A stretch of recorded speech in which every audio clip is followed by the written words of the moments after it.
Hello বন্ধুরা, তোমাদের সকলকে আমার ভিডিওতে স্বাগত। তোমরা যারা যারা আমার ভিডিওটি দেখছো অবশ্যই পুরো ভিডিওটা দেখবে আশা করি, আর স্কিপ করে দেখো না, পুরোটা দেখো। তো ভালো লাগলে অবশ্যই কিন্তু লাইক করে দিও। তো যাই হোক, ভিডিওতে আসা যাক। আজকে আমি তোমাদের সাথে শেয়ার করছি পার্লারে কিভাবে স্পা করানো হয়। তো আমার পার্লার আছে, আর আমার পার্লারে একটা বোন এসেছে আজকে, তো ও স্পা করাবে, তো সেটাই আজকে তোমাদের সাথে শেয়ার করার ছিল। তো স্পা কিভাবে করানো হয় সেটা আমি পুরো ভিডিওটাতে আজকে তোমাদের দেখাবো। তোমরা প্লিজ কেউ স্কিপ করো না। স্পা করানোর সবাই কিন্তু স্পা করতে পারো। অনেকে ভাবে যে আমি তো চুল স্ট্রেট করিনি বা স্মুথনিং করিনি, আমি কেন স্পা করব। সবাই স্পা করাতে পারো, কারণ স্পা করালে চুল অনেকটাই সিল্কি এবং খুব সুন্দর থাকে। সব সময় এখন তো সবাই সব সময় বাইরে চলাফেরা করে, তার জন্য কিন্তু অবশ্যই স্পা করাটা দরকার। তো আজকে এই স্পাটা কীভাবে করছি সেটাই আজকে আমি তোমাদেরকে দেখাবো। এই বোনটার চুলটা হচ্ছে স্ট্রেট করা চুল ছিল, তো অনেক দিন থেকে ও স্পা করায় না। আজকে চলে আসলো স্পা করানোর জন্য। ওর ম্যাট্রিক্সের প্রোডাক্ট দিয়ে স্পা করা স্ট্রেটনিং করানো হয়েছিল, তো ও ম্যাট্রিক্সের প্রোডাক্ট দিয়ে স্পা করবে। তো চলো, প্রথমে কিন্তু আমি ওর হেয়ারটা ভালো করে শ্যাম্পু করে নিয়েছি। শ্যাম্পুটা করানো তোমাদের দেখাতে পারিনি, তো যাই হোক, শ্যাম্পু করিয়ে নিয়ে এসে আমি খুব ভালোভাবে চুলটা একটু শুকিয়ে নিয়েছিলাম। তারপর চুলটা অনেকটাই ড্রাই হয়ে গেছিলো। যাই হোক, তারপর আমাকে আরেকটু ভিজিয়ে নিতে হয়েছিল, কারণ ঘরে ফ্যান চলছিল তাই।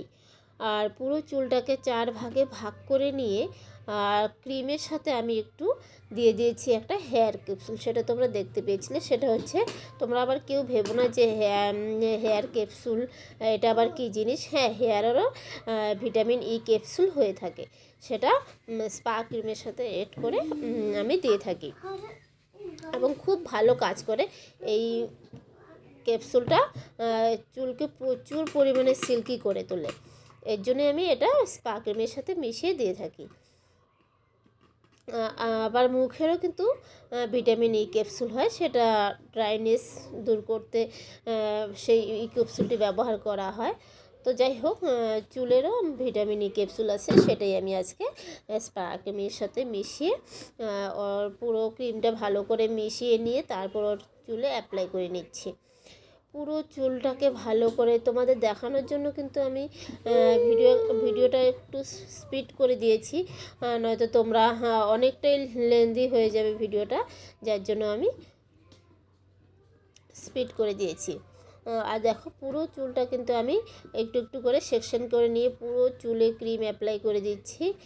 খুব ভালোভাবে টেনে টেনে পুরো চুলে যেন ক্রিমটা ভালোভাবে বসে যায়, তার জন্য ভালোভাবে পুরো চুল গোড়া থেকে আগা পর্যন্ত চুলটাকে টেনে টেনে ক্রিমটাকে মাসাজ করে দিচ্ছি চুলের মধ্যে। এইভাবে মাসাজ করলে কিন্তু খুব ভালো থাকে চুল, আর স্পা করার পর চুল এমনিতেও খুব সুন্দর এবং সিল্কি হয়ে যায়। তো পুরো চুলের মধ্যে এইভাবে আমি ছোট ছোট সেকশন করে নিয়ে ক্রিম অ্যাপ্লাই করে নিয়েছি। তারপর দেখো, পুরো চুলটাকে একসঙ্গে মাথার ওপর দিকে একটু খোপার মতো করে নিয়ে পুরো চুলটাকে একটা কাঁটা দিয়ে আটকে দিচ্ছি। এবং তোমরা হয়তো ভাবছো এখন কেন আটকে দিয়েছি, তো চলো, আটকে দেওয়ার কারণ হচ্ছে আমি এবার ওর চুলে একটু স্টিম দেবো, কারণ ওর চুলটা প্রচুর পরিমাণে ড্রাই হয়ে গেছে, অনেক দিন থেকে স্পা করে না। তো তার জন্য ভাবলাম যে 2-4 মিনিট স্টিমটা দেওয়া যাক। তো স্টিম দিয়ে দিয়েছি। স্টিমারটা অন করে তোমাদের দেখালাম, ওটা থেকে গরম ভাপ বেরোচ্ছিলো, সেই স্টিমটা ওর চুলের মধ্যে দিয়ে দিয়েছি। এখন যেহেতু চুলটা গরম আছে, তার জন্য আমি ঠান্ডা করার আগ পর্যন্ত আমি ওর চুলটাকে হেডটাকে মাসাজ করব। তো খুব আলতো হাতে হালকাভাবে আমি পুরো চুলের ওপর হেড মাসাজ করছি।